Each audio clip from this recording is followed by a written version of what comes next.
سن کې چې کوم حالت شروع شوی دي د پښتنو او د سیندیانو او د دوی په منځ کې چې دا کم شرپسند عناصر راننوتي دي او دوی چې دا جنګول کوي،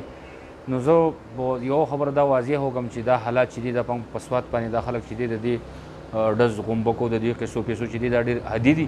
نو موږ نه غواړو چې یاره تاسو لکه دا کم سیندیان چې دي دا کم شرپسند عناصر چې دي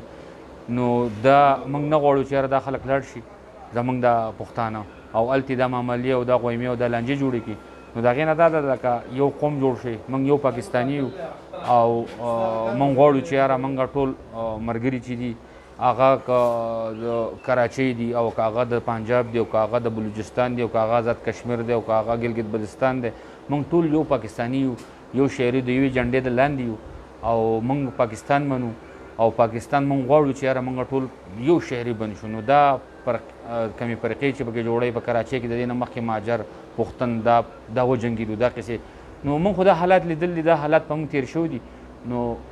زه تاسو ته ریکویسټ کوم او زه دا سوال کوم اعلی چارواک اعلی قیادت ته چې یاره تاسو راشئ او په دې کې خپل بھرپور کردار ادا کړئ. که هغه زموږ د کې پي کې مشران دي او که هغه زموږ د سن مشران دي، نو که په دې وخت کې تاسو د دې مخنیوی ونه کړو نو آینده چې دی نو موږ ته به ډېر زیات مشکلات او زموږ خلک چې دي نو لکه ډېر زیات مشکلات به جوړ